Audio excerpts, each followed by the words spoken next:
রাসূলুল্লাহ সাল্লাল্লাহু আলাইহি ওয়াসাল্লাম বলেন, মান সামা ইয়াওমান ফি সাবিলিল্লাহ বা'আদাল্লাহু লাহু ওয়াজহাহু আনিন নারি ৭০ খরিফান। এক রিওয়ায়াতে আছে মিআত আম, আর এক রিওয়ায়াতে আছে বাইনাস সামাই ওয়াল আরজ। বলছে কেউ যদি একদিন আল্লাহর সন্তুষ্টির জন্য সিয়াম পালন করে, তাহলে তার এই চেহারাকে আল্লাহ জাহান্নামের আগুন থেকে দূরে সরিয়ে দিবেন। এক রিওয়ায়াতে ৭০ বছরের পথ, এক রিওয়ায়াতে ১০০ বছরের পথ, এক রিওয়ায়াতে আসমান আর জমিনের মধ্যে যে দূরত্ব আছে এই দূরত্ব সমপরিমাণ। তাহলে সিয়াম কি পরিমাণ গুরুত্বপূর্ণ ইবাদত। সিয়ামেরও সবচেয়ে বড় উপকারিতা হচ্ছে মানুষের নফসকে কন্ট্রোলে রাখতে সিয়াম সহযোগিতা করে। কিভাবে? ইবনুল কাইয়িম রাহিমাহুল্লাহ বলছেন, মানুষ যখন পেট পূর্ণ করে খাবার নেয়, গ্রহণ করে, তখন রক্তনালীগুলো ফোলা থাকে। রক্তনালীর মধ্যে দিয়ে শয়তানের প্রবেশদ্বার বিশাল উন্মুক্ত থাকে। আল্লাহর নবী আর এক হাদিসে বলেছে, ইয়াজরি মাজরাদ দাম, শয়তান রক্তনালী দিয়ে চলাচল করে। আর পেট পূর্ণ থাকলে রক্তনালী বেশি ওপেন থাকে, তাহলে শয়তান বেশি ঢুকতে পারবে। তাহলে অন্তরে খারাপ কাজের চিন্তা, ইবাদতের অনীহা, অলসতা সবচেয়ে বেশি হবে যখন পেট পূর্ণ। আর যখন পেট ক্ষুধার্ত, খাবার নাই, তখন রক্ত সঞ্চালনের যে রাস্তাগুলো এগুলো সংকুচিত হয়ে গেছে। আর যেহেতু ওই রাস্তা দিয়ে শয়তান ঢুকে, তাহলে শয়তানের ঢোকাও গিয়ে গেছে, কমে গেছে। শয়তানের ঢোকা যেহেতু কমে গেছে, তখন নফসের উপর কন্ট্রোলও মানুষের প্রতিষ্ঠিত হবে, মজবুত হবে, শক্তিশালী হবে। এমনিতেই তো খাওয়া থেকে বিরত থাকা নফসের বিরুদ্ধে যুদ্ধ, এটা একটা যুদ্ধ। আর অন্য ধর্মের সওম এবং মুসলমানদের সওমের মধ্যে পার্থক্য হচ্ছে, অন্য ধর্মের সিয়ামে শুধু খাবারে ফোকাস করা হয়, আর মুসলমানদের সিয়ামে শুধু খাবারে ফোকাস নয়। আজকে এই বক্তব্য থেকে শিখে যান, সিয়ামের ৩টে স্তর। এক, সর্বনিম্ন, যেটা মিস করলে সিয়ামই বাদ হয়ে যাবে। সর্বনিম্ন স্তর, যেটা মিস করলে সিয়ামই বাদ, সেটা যে পেট এবং লজ্জা স্থানকে সিয়াম রাখা। লস্ত আছে, বলেন আল্লাহু আকবার। চোখ অশ্লীল দৃশ্য দেখা থেকে বিরত আছে, সিয়াম আছে, কিন্তু এই চোখকে কাজে লাগিয়ে কোরআন তেলাওয়াতে ব্যস্ত আছে। আল্লাহু আকবার। এইভাবে যখন পুরো শরীরের সকল অঙ্গ প্রত্যঙ্গ শুধু গুনাহ থেকে বিরত থাকলো না, শুধু খাবার থেকে বিরত থাকলো না, সবগুলোকে আল্লাহর ইবাদতে কাজে লাগানো হলো, এটা হলো সর্বশ্রেষ্ঠ সিয়াম পালনকারী, সর্বোত্তম সিয়াম পালনকারী। ওই সিয়াম পালনকারী হওয়ার চেষ্টা করতে হবে। সম্মানিত উপস্থিতি, অন্য সকল ইবাদতের নেকি নির্ধারিত। কে কত পয়েন্ট পাবে তার ইবাদতের কোয়ালিটির উপর নির্ভর করে, এটা আল্লাহর পক্ষ থেকে নির্ধারিত, ফেরেশতারা সেভাবেই লিখবে। কুল্লু বানি আদম ইউজাফু হাসানাতুহু, প্রত্যেক আদম সন্তানের নেকি বাড়তে থাকবে বিআশরি আমসালিহা, 10 গুণ করে, ইলা সাবিঈ মিয়া, 700 গুণ পর্যন্ত। এইটা একটা নির্ধারিত ফরম্যাট। সালাতের নেকি 10 গুণ থেকে 700 গুণ পর্যন্ত বাড়বে। কিভাবে বাড়বে, কেমনে বাড়বে, আল্লাহ সুবহানাহু ওয়া তাআলার পক্ষ থেকে ফেরেশতাদেরকে জানানো আছে, নির্ধারিত আছে। সালাতের কোয়ালিটির উপর নির্ভর করবে, সালাতের মানের উপর নির্ভর করবে। কিন্তু সিয়ামের কোনো নির্ধারিত পয়েন্ট নাই। as-sawmu লি ওয়া আনা আজজি বিহি, সিয়াম শুধুই আমার জন্য, এর নেকি কি হবে এটা শুধু আমিই জানি, আমিই দিব। আল্লাহু আকবার। এই জন্য সিয়াম পালনকারীর দ্বিতীয় খুশির সময় হচ্ছে যখন সে তার রব্বুল আলামিনের সাথে সাক্ষাৎ করবে। কেন? তার সিয়ামের নির্ধারিত কোনো পয়েন্ট নাই, নির্ধারিত কোনো নেকি নাই, এটা তো রব্বুল আলামিন নিজে দিবেন। as-sawmu লি ওয়া আনা আজজি বিহি, কি দিবেন? এই খুশিতে, এই আনন্দে সিয়াম পালনকারীর দ্বিতীয় সর্বোচ্চ আনন্দের জায়গা হবে রব্বুল আলামিনের সাথে সাক্ষাতের সময়। এই জন্য সিয়াম পালনে আমাদেরকে অভ্যস্ত হতে হবে। আর শাবান মাস রমাজানের প্রস্তুতি, শাবান মাসের নফল সিয়ামকে নিশ্চিত থাকেন যে যত গুরুত্ব দিবে, রমাজানের সিয়াম ওর কাছে তার চেয়ে বেশি গুরুত্বপূর্ণ তার কাছে। আর যে দেখবেন শাবানের নফল সিয়ামই নাই, ওর কাছে আসলে রমাজানেরও কোনো গুরুত্ব নাই।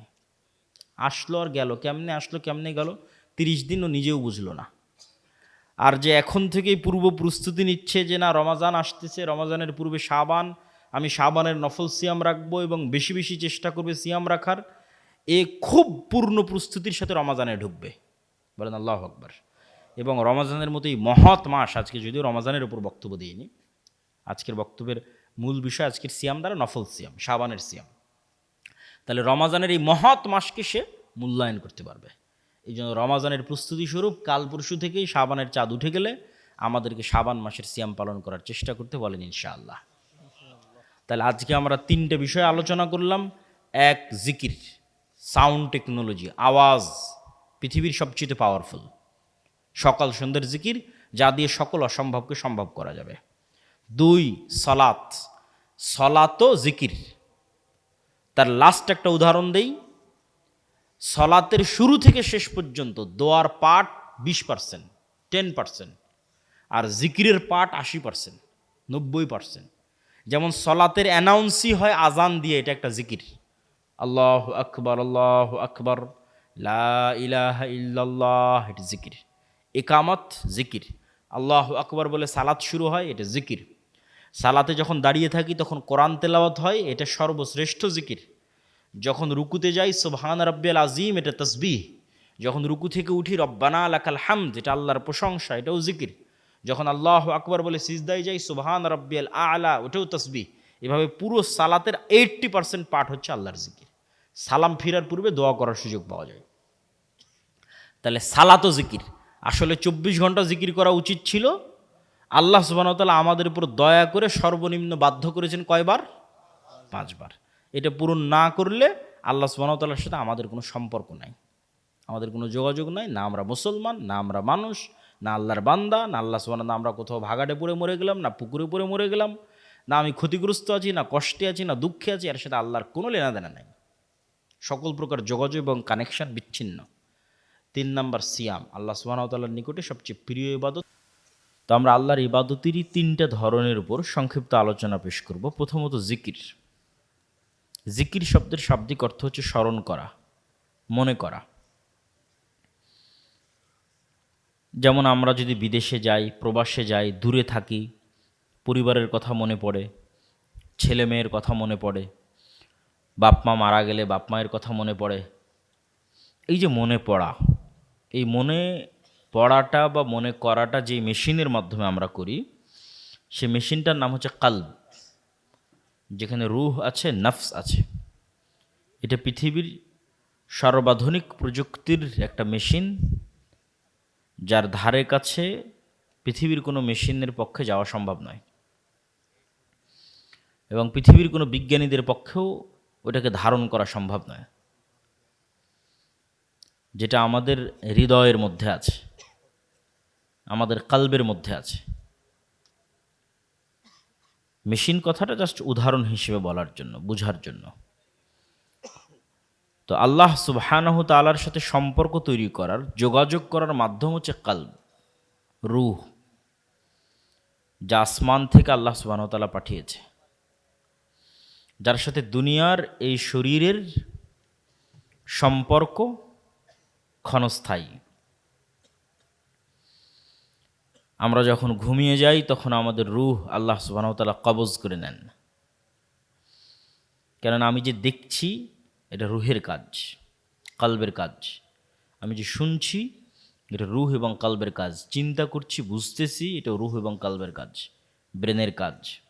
এদের সমন্বয়ে সংগঠিত হয়। তো যখন আমরা ঘুমিয়ে যাই তখন আমাদের শরীরের সব অঙ্গ প্রত্যঙ্গ ঠিক থাকে।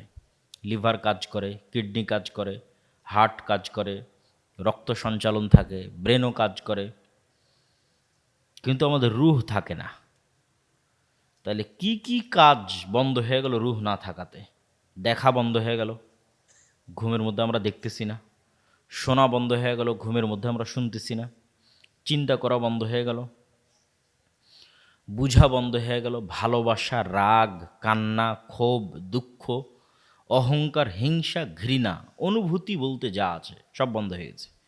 এগুলো সব এই মেশিনের মাধ্যমে হয়, যেটা কালব, যেখানে রূহ থাকে। ঘুমের সময় এ নাই, অফ, আর কার্যক্রম বন্ধ। এই জন্য আমরা যখন ঘুমাই তখন আমরা বলি আল্লাহুম্মা বি ইসমিকা আমুতু ওয়া আহইয়া। যদি আমরা বলতাম আল্লাহুম্মা বি ইসমিকা আনামু ওয়া আইকাজ, মাদ্রাসার ছাত্ররা ভালো বলতে পারবে যে বি ইসমিকা আনামু ওয়া আইকাজ মানে হে আল্লাহ আপনার নামে ঘুমাই, আপনার নামে ঘুম থেকে উঠি। কিন্তু আমরা কিন্তু এটা বলি না, আমরা বলি বি ইসমিকা আমুতু ওয়া আহইয়া, যার অর্থ হচ্ছে হে আল্লাহ আমরা ঘুমাচ্ছি না, আমরা মরতে যাচ্ছি। বি ইসমিকা আমুতু আপনার নামে মৃত্যুবরণ করছি, ও আহিয়া এবং আপনার নামে মরা থেকে জীবিত হব। এই মরা আর এই জীবিত হওয়ার রূপক অর্থ করা সম্ভব ছিল, কিন্তু সকালবেলা ঘুম থেকে ওঠার সময় যে দোয়া শেখানো আছে ওইটার কারণে এটার রূপক অর্থ আর সম্ভব নয়। সকালবেলা ঘুম থেকে ওঠার পরে দোয়া শেখানো আছে আলহামদুলিল্লাহিল্লাযী আহইয়ানা বা'দামা আমাতানা, যে হে আল্লাহ আপনার প্রশংসা আদায় করছি যে আমরা মরার পরে আবার জীবিত হয়েছি, বা'দামা আমাতানা মরে যাওয়ার পরে। তার মানে রূপক অর্থের আর কোনো সুযোগ নেই, বাস্তবেই মারা গেছিলাম আমরা, এটা একদম স্পষ্ট ক্লিয়ার। বা'দামা আমাতানা আমাদের মৃত্যু সংঘটিত হওয়ার পর আপনি আমাদের জীবিত করেছেন। তাহলে মানুষ দুনিয়াতে থাকতেই প্রতি রাতে কবরের স্বাদ আস্বাদন করে, বারজাখি জীবনের ধরনের সাথে পরিচিত হয়, যে আমরা মারা গেলে আমাদের জীবন ধারণের স্টাইল কেমন হবে তার সাথে আমরা প্রতিদিনই পরিচিত হই। সেটা হচ্ছে ঘুমের সময় আমাদের যে জীবন, ঘুমের সময় আমাদের জীবন ধারণের যে স্টাইল। যদিও রুহের পার্থক্য ভেদে বারজাখি জীবনের জীবন ধারণের স্টাইলে পার্থক্য তৈরি হয়, রুহের মর্যাদার পার্থক্য ভেদে। যেমন রুহ যদি শহীদের রুহ হয় তাহলে এটির ধরন হবে পাখির আকৃতিতে, জান্নাতে উড়বে এবং ফলমূল ভক্ষণ করতে পারবে। তাহলে কবরে গিয়েও মানুষ খাবার খাচ্ছে, কে? শহীদ। সে কবরে খাবার খাচ্ছে কিভাবে? ও এখন পাখির আকৃতিতে জান্নাতে উড়ন্ত আছে, সেখানে তার খাবারের ব্যবস্থা হচ্ছে। শহীদদের চাইতেও যদি আপার লেভেলের টপ ক্লাসের রূহ হয় তাহলে আল্লাহর আরশে ঝুলন্ত থাকবে, লাইটের মতো, আলোর মতো। যদি তার চাইতেও উন্নত আপার ক্লাসের রূহ হয়, নবীদের রূহ, তাহলে তাদের বারজাখি জীবন হবে আরও বেশি লাইভ, আরও বেশি জীবন্ত। মুসা আলাইহিস সালাতু ওয়াস সালামের সাথে মুহাম্মদ সাল্লাল্লাহু আলাইহি ওয়াসাল্লামের দেখা হচ্ছে, কথা হচ্ছে। অথচ মুসা আলাইহিস সালাম তো মারা গেছে, তাহলে মুসা আলাইহিস সালামের বারজাখি জীবন অনেক জীবন্ত, অনেক লাইভ একটা জীবন। ইব্রাহিম, আদম সকল নবীর সাথে দেখা হচ্ছে, মসজিদে আকসায় সকল নবীকে পিছনে দাঁড় করিয়ে তিনি সালাত আদায় করছেন। এগুলো তো অন্য নবীদের ক্ষেত্রে বারজাখি জীবনে সংঘটিত হচ্ছে, দুনিয়াতে না, তাদের তো মৃত্যু হয়ে গেছে দুনিয়া থেকে। তাহলে তাদের রুহের আপার ক্লাস হওয়ার কারণে তাদের জীবন আরও বেশি লাইভ, আরও বেশি জীবন্ত। স্বাভাবিক মুমিনের রুহ ইল্লিয়িনে থাকবে, যেটার ধরন কাছাকাছি ঘুমের মতো, হুবহু নয়। ঠিক যখন আমরা বারজাখি জীবনে থাকবো তখন প্রতিদিন জান্নাত অথবা জাহান্নামের ধরন দেখতে পাবো। যেমন দুনিয়াতে থেকে প্রতিদিন কবরের ধরন দেখতে পাচ্ছি, কবর কেমন হবে, ঘুমাতে যাচ্ছি দেখছি, ঘুমাতে যাচ্ছি দেখছি। ঠিক মারা যখন যাব বারজাখি জীবনে তখন প্রতিদিন দেখবো জান্নাত জাহান্নাম কেমন হবে। যে জান্নাতে যাবে ও জান্নাতের শীতল হাওয়া পাবে, যে জাহান্নামে যাবে ও জাহান্নামের গরম লু হাওয়া পাবে, হালকা আঁচ পাবে। জাহান্নাম কেমন হতে পারে, হুবহু নয়। ঠিক এখানে বসে যেমন আমরা কবরের হালকা আঁচ পাচ্ছি যে মৃত্যু পরবর্তী জীবন কেমন হতে পারে। তো এই আলোচনার সারমর্ম হচ্ছে আমাদের কালব, রূহ, এইটা মানুষের সকল আবেগ অনুভূতির মূল ভিত্তি। এটাই আবেগ অনুভূতি নিয়ে কাজ করে, আর অন্য কিছু আবেগ অনুভূতি নিয়ে কাজ করে না। তাহলে এটা যেমন দুনিয়ার মানুষকে স্মরণ করতে পারছে, দুনিয়ার মানুষকে ভালোবাসতে পারছে, টাকাকে ভালোবাসতে পারছে, ক্ষমতাকে ভালোবাসতে পারছে, এগুলো সব কালবে তৈরি হয়। এই কালবের মাধ্যমে এখন আল্লাহ সুবহানাহু ওয়া তাআলার সাথে সম্পর্ক তৈরি হবে। এই কালব এখন আল্লাহকে স্মরণ করবে, জিকির, যেটা আমাদের আলোচনার বিষয়বস্তু। মূলত আল্লাহ সুবহানাহু তাআলার হক হচ্ছে যে মানুষ 24 ঘন্টাই সব কিছুর স্মরণ বাদ দিয়ে শুধু আল্লাহকে স্মরণ করবে। এটা হওয়া উচিত যে 24 ঘন্টায় আমাদের এই হৃদয়টা কার সাথে কানেক্টেড? রব্বুল আলামিনের সাথে কানেক্টেড, সম্পৃক্ত। এটা হওয়া উচিত। কিন্তু মানুষের পক্ষে যেহেতু এটি সম্ভব নয়, এই জন্য আল্লাহ সুবহানাহু তাআলা অন্তত পক্ষে, নিম্ন পক্ষে দিনে রাতে 24 ঘন্টায় 5 বার যেন আল্লাহ সুবহানাহু তাআলাকে আমরা স্মরণ করি, এটিকে বাধ্যতামূলক করা হয়েছে, সর্বনিম্ন স্তর। এইটাও যদি কেউ ক্রস করে ফেলে, মানে এটাও যদি কেউ পূরণ করতে না পারে, তাহলে ওর সাথে আর আল্লাহর কোনো সম্পর্কই নেই। ও আল্লাহ সুবহানাহু ওয়া তাআলার গন্তির মধ্যেও নাই, কাউন্টের মধ্যেও নাই, গণনার মধ্যেও নেই, শেষ।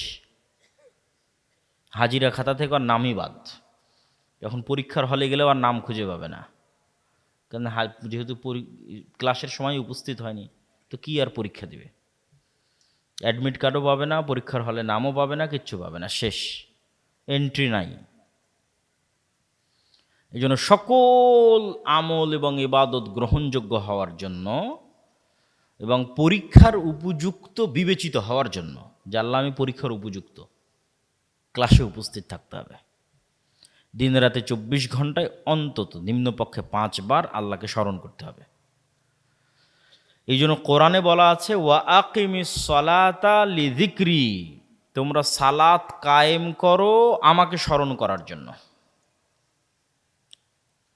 তাহলে সালাত কায়েম করার একটা কারণ আল্লাহ সুবহানাহু ওয়া তাআলাকে স্মরণ করা, অথবা সালাত জিকিরের একটা মাধ্যম।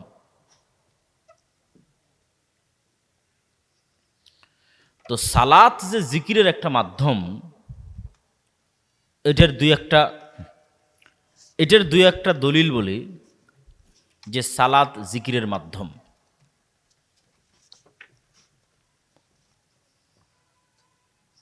পৃথিবীতে সালাত আদায় করার জন্য যত শর্ত শারায়েত আছে, তার একটাও যদি না পাওয়া যায়, তবু সালাত মৌকুফ হবে না, সালাত কারো উপর থেকে মাফ হবে না। সালাত আদায়ের জন্য অনেক শর্ত শারায়েত, উজু করতে হবে, কেবলামুখী হতে হবে, মসজিদে যেতে হবে, জামা কাপড় পবিত্র হতে হবে, সূরা ফাতিহা জানতে হবে, রুকু সিজদা জানতে হবে, অসংখ্য শর্ত সালাতের জন্য। মনে করেন কোনো একটা ব্যক্তি আর একটাও পূরণ করতে পারছে না, একজন ব্যক্তি আর একটাও নয়, না উজু করেছে, না উজুর পানি আছে, না তায়াম্মুম করেছে, না তায়াম্মুমের মাটি আছে, না কেবলা চিনে, না পবিত্র জামা কাপড় আছে, জামা কাপড়ই নাই, উলঙ্গ, না দাঁড়িয়ে সালাত আদায় করতে পারে, না বসে পারে, প্যারালাইজ অবস্থায় মেডিকেলে আছে। তাহলে সালাত আদায়ের এমন কোনো শর্ত নাই যেটা সে পূরণ করতে পেরেছে, কিচ্ছু পূরণ করতে পারেনি। কিন্তু তারপরও এই ব্যক্তির উপর থেকে সালাত মৌকুফ হবে না, যে না ঠিক আছে ওকে আর সালাত আদায় করা লাগবে না, এটা হবে না। কেন হবে না? ওই যে এখন ওর কালব, সালাতের মূল উদ্দেশ্য তো আল্লাহকে স্মরণ করা, স্মরণ করতে তো আর কিচ্ছু লাগে না, এই জন্য মাফ হবে না। স্মরণ করতে কিছু লাগে নাকি? স্মরণ করতে কিছু লাগে না। এই জন্য যতক্ষণ আর ব্রেন ঠিক আছে, যতক্ষণ আর হুঁশ আছে, যতক্ষণ ঘুমায়নি, পাগল হয়নি, ততক্ষণ সালাত মৌকুফ হওয়ার কোনো রাস্তা আছে? কেননা সালাতের উদ্দেশ্য কাকে স্মরণ করা? আল্লাহকে স্মরণ করা। তাহলে যে পরিস্থিতিতেই থাক, ও যদি প্যারালাইজ অবস্থাতেও থাকে, আর ব্রেন যদি ঠিক থাকে, ও আল্লাহকে স্মরণ করতে পারবে না? পারবে না? পারবে। তাহলে মৌকুফ হওয়ার কোনো রাস্তা নেই। তুমি দাঁড়াতে পারলেই কি, না পারলেই কি, বসতে পারলেই কি, না পারলেই কি।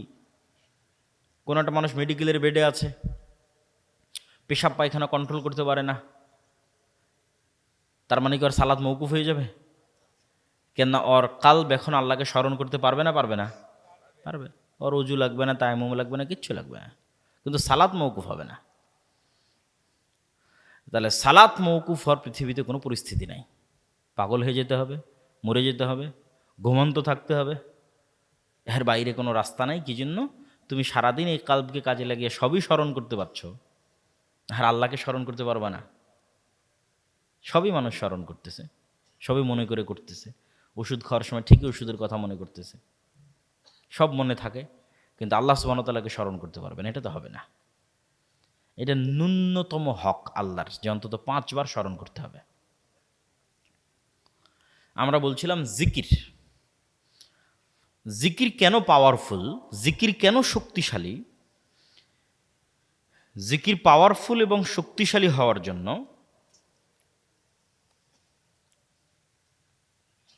দুটা, আমি 2 মিনিট একটু সময় নেব। আসসালামু আলাইকুম ভাই, যে লোগোটা তো এখনো পেলাম না।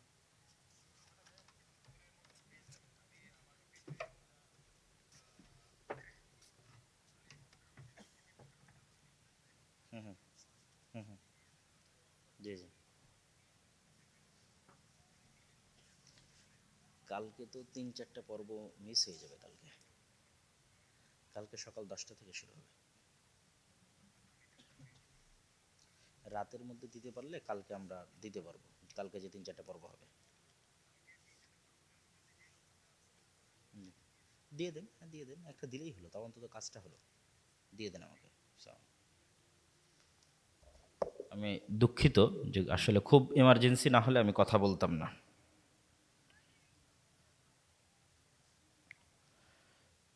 জিকির কেন শক্তিশালী, জিকির কেন পাওয়ারফুল, তা বোঝানোর জন্য আপনাদের দু একটা উদাহরণ দেই। জিকির পাওয়ারফুল এবং শক্তিশালী এটা বুঝতে হলে আপনাকে বুঝতে হবে সাউন্ড এবং আওয়াজ পাওয়ারফুল। সাউন্ড এবং আওয়াজ পাওয়ারফুল কেমনে বুঝবেন, এটাই বোঝানোর জন্য আমি চেষ্টা করব। এটাই আজকের বক্তব্যের মূল বিষয়। আপনাকে বুঝে যেতে হবে যে আওয়াজ পৃথিবীতে সবচেয়ে পাওয়ারফুল। এইটা বুঝতে পারলেই আপনি বুঝবেন জিকির কেন পাওয়ারফুল। আওয়াজ কি?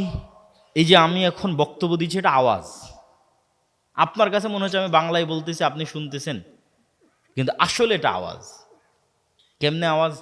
এখানে যদি একটা চাইনিজ লোক বসে থাকে, ওর কাছে আমার বক্তব্য আওয়াজ না বক্তব্য? আওয়াজ। আর এখানে বসে যদি একটা চাইনিজ বক্তব্য দেয়, তাহলে ওর বক্তব্য বক্তব্য না আওয়াজ? তাহলে আলটিমেটলি আওয়াজ তৈরি হচ্ছে। আওয়াজের ভিন্নতার কারণে ভাষার ভিন্নতা, ভাষার ভিন্নতা আলটিমেটলি আওয়াজের ভিন্নতা। আওয়াজের একটা ফরম্যাট, আওয়াজের একটা ধরন। আমি বাংলা উচ্চারণ করতেছি, এটা আলটিমেটলি আওয়াজের একটা ধরন। এবার এটাই যখন আমি ইংরেজিতে উচ্চারণ করবো, আওয়াজ ভিন্ন হয়ে যাবে। মাই নেম ইজ আবদুল্লাহ, এটা একটা ভিন্ন আওয়াজ। আনা আবদুল্লাহ, এটা একটা ভিন্ন আওয়াজ। তাহলে আলটিমেটলি এগুলো আওয়াজ। তো ঠিক এই আওয়াজেরই এমন একটা ধরন আছে, যেই ধরনটা আমি যদি বলি এখন পিঁপড়ার আওয়াজ যদি আমি জানতাম, তাহলে আমি এখন ওই স্টাইলের আওয়াজটা উচ্চারণ করলে পিঁপড়াকে বলতে পারতাম, পিঁপড়া তুমি ডানে যাও। জাস্ট ওই আওয়াজটা উচ্চারণ হতে হবে, তাহলে পিঁপড়া কিন্তু ডানেই যাবে। কিন্তু ওই আওয়াজটা আমি জানি না, যে কোন ফরম্যাটের আওয়াজ পিঁপড়া বুঝবে আমি জানি না। কোন ফরম্যাটের আওয়াজ একটা মাছি, একটা মশা, একটা বাঘ, একটা ভাল্লুক, একটা গরু, ছাগল, পাখি বুঝবে, এটা আমি জানি না। কিন্তু প্রত্যেকেই ভিন্ন ভিন্ন ফরম্যাটের আওয়াজ বুঝে। এটার জ্ঞান আল্লাহ সুবহানাহু ওয়া তাআলা কাকে দিয়েছিলেন? একটু জোরে বলেন, আল্লাহ সুবহানাহু ওয়া তাআলা কাকে দিয়েছিলেন? সুলাইমান আলাইহিস সালাতু ওয়াস সালামকে দিয়েছিলেন।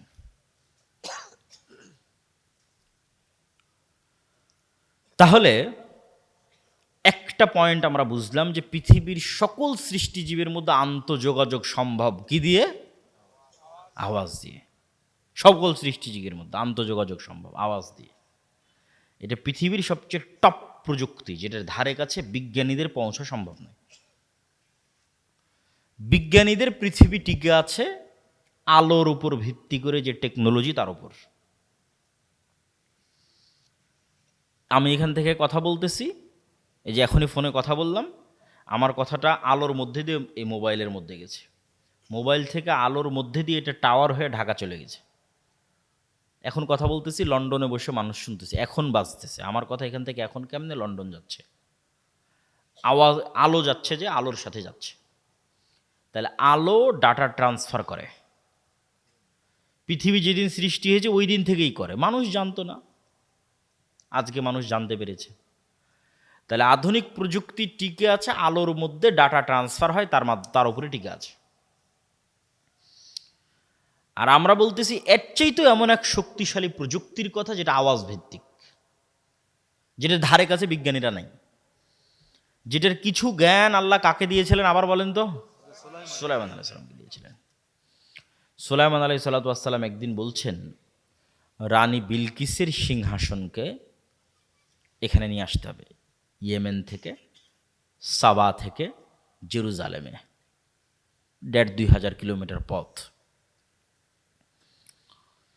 তো ইফরিত নামক একজন জিন বলছে যে আপনি যেখানে বসে আছেন এই বসা থেকে উঠার পূর্বে সিংহাসন নিয়ে আসবো। আল্লাযী ইনদাহু ইলমুম মিনাল কিতাব, কিন্তু যার কাছে কিতাবের জ্ঞান ছিল সে বলছে, যার কাছে কিতাবের জ্ঞান ছিল সে বলছে আপনার চোখের পলক পড়ার পূর্বে এখানে সিংহাসন উপস্থিত হবে।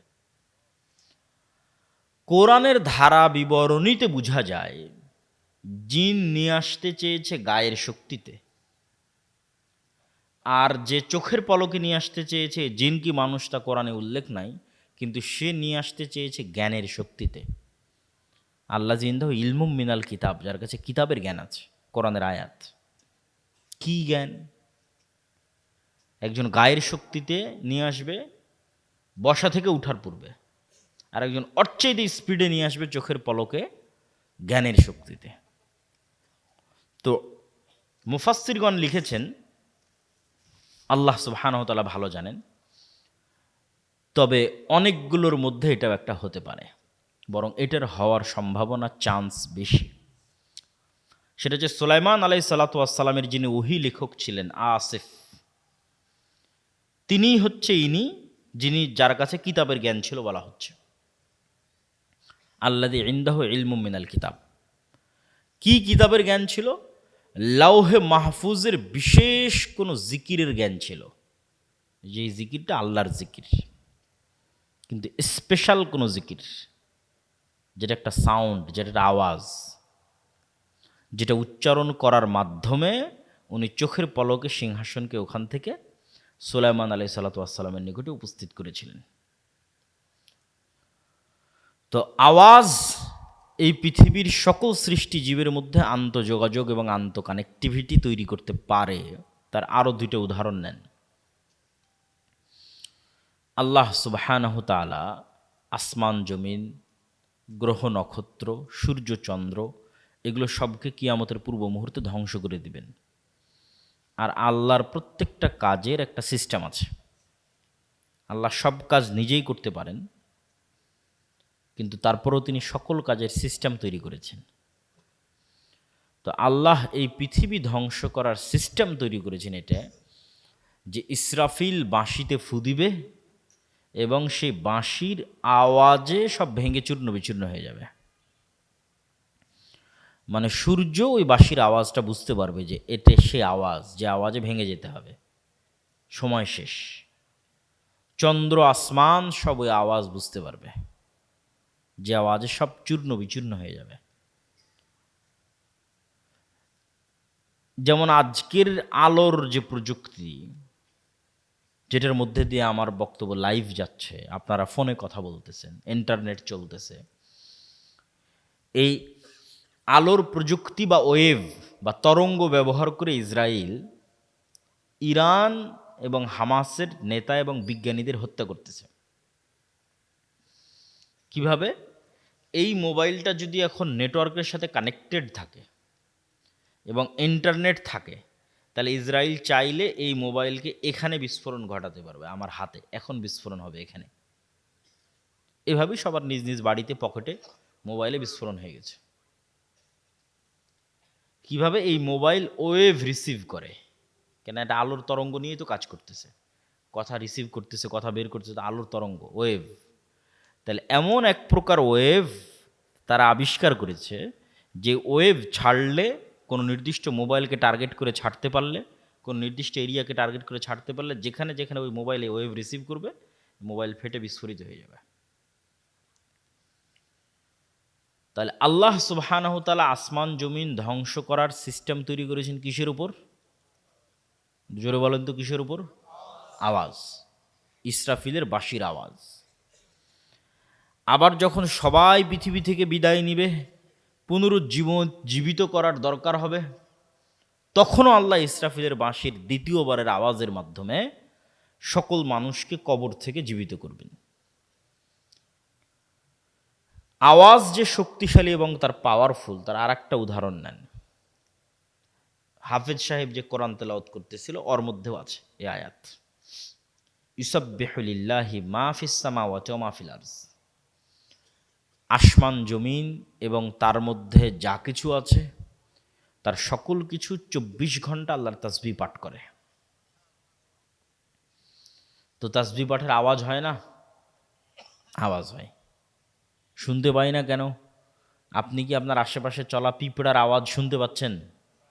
শুনতে পাচ্ছেন না। এরকম আশেপাশে অসংখ্য কিছুর আওয়াজ আপনি শুনতে পান না, অসংখ্য কিছুর। প্রত্যেক সৃষ্টিজীবকে আল্লাহ এক একটা লিমিটেশন দিয়ে তৈরি করেছে, এক একটা সীমাবদ্ধতা দিয়ে তৈরি করেছে, এক একজনের এক এক জগৎ, এবং খুবই সীমাবদ্ধ জগৎ। আপনি আমাকে যেভাবে দেখতেছেন, এইভাবে কুকুর আমাদের দেখে না।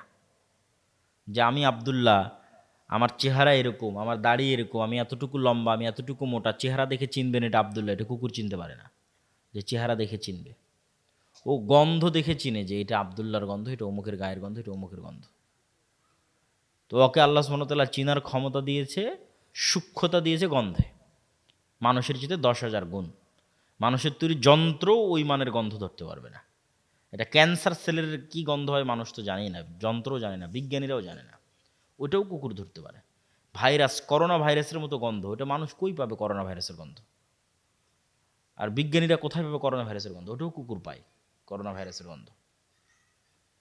তাহলে গন্ধে এত সূক্ষ্ম।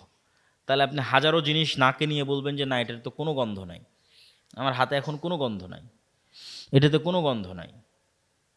তাহলে আসলেই গন্ধ আছে না নাই এটা তো আপনিই জানেন না, কেননা আপনার ওই লেভেলের গন্ধ গ্রহণের ক্ষমতা আল্লাহ দেয়নি। তাহলে আপনার আশেপাশে পিঁপড়া চলতেছে, আর চলার আওয়াজ আছে, ওই আওয়াজ আবার আর এক প্রাণী বুঝতে পারে, 10 কিলোমিটার দূরে থাকা হাতিও বুঝতে পারবে যে এখানে একটা পিঁপড়া চলতেছে, যাদেরকে আল্লাহ এরকম শ্রবণের সূক্ষ্মতা দিয়েছে। তাহলে এই প্যান্ডেলও তাসবিহ পাঠ করতেছে, এই চেয়ারও তাসবিহ পাঠ করতেছে, আমাদের জামা কাপড়ও তাসবিহ পাঠ করতেছে, আশেপাশে যা দেখছেন সব তাসবিহ পাঠ করতেছে, এবং প্রত্যেক তাসবিহ পাঠের কি হচ্ছে? আর একটু জোরে বলেন, কি হচ্ছে? আওয়াজ হচ্ছে। এই পর্যন্তই শেষ নয়, এর চাইতে আশ্চর্য হচ্ছে রাসূলুল্লাহ সাল্লাল্লাহু আলাইহি ওয়াসাল্লাম বলছেন, মুয়াজ্জিন যখন আজান দেয়, তখন যতদূর পর্যন্ত তার আজানের আওয়াজ যায়, ততদূর পর্যন্ত সকল সৃষ্টিজীব, কীট পতঙ্গ, পঙ্গপাল, জীব জন্তু, জানোয়ার সব বুঝে যে এটা আজানের আওয়াজ। আল্লাহু আকবার, আল্লাহু আকবার, এটা বুঝে এটার পক্ষে কিয়ামতের মাঠে সাক্ষী দিবে। আল্লাহু আকবার। তাহলে ওরা যেমন 24 ঘন্টা তাসবিহ পাঠ করতেছে, আওয়াজ তৈরি করতেছে, তেমন তাসবির আওয়াজটা ওরা কি করে? বোঝে। অন্য কোনো আওয়াজ বুঝুক আর না বুঝুক, তাসবিহের আওয়াজ বুঝে।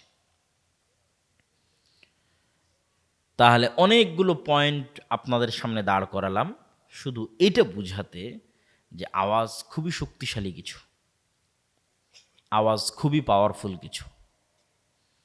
এবার বুঝেন যে কারি সাহেব যে কোরআন তেলাওয়াত করতেছিল, তো কোরআন কার আওয়াজ? একটু বলেন, কার আওয়াজ? আল্লাহর আওয়াজ। কোরআন কার সাউন্ড? আল্লাহর সাউন্ড। কোরআন কার শব্দ? কার বাক্য? আল্লাহর বাক্য। এই জন্য মুসা আলাইহিস সালাতু ওয়াস সালামের কাছে যে লাঠি আছে, ছিল মুজিজার, ওটার চেয়েতেও পাওয়ারফুল জিনিস আল্লাহ উম্মতে মুহাম্মাদিকে দিয়েছে, সেটা হচ্ছে কোরআন। কেন? কোরআন স্বয়ং কার আওয়াজ? আল্লাহর নিজের আওয়াজ। সবচেয়ে শক্তিশালী জিনিস উম্মতে মুহাম্মাদির কাছে আছে। কেন? আগে আমরা প্রমাণ করে ফেলেছি পৃথিবীতে সবচেয়ে পাওয়ারফুল হচ্ছে আওয়াজ। তাহলে আওয়াজের মধ্যে সবচেয়ে পাওয়ারফুল আওয়াজ কার হবে? আল্লাহর নিজের হবে। তাহলে এর চেয়ে শক্তিশালী আর কিছু আছে পৃথিবীতে? এর চেয়ে শক্তিশালী আর পৃথিবীতে কিছু নাই। এই জন্য তাজবিদের গুরুত্ব আছে। হাফেজ সাহেবও বলছিলেন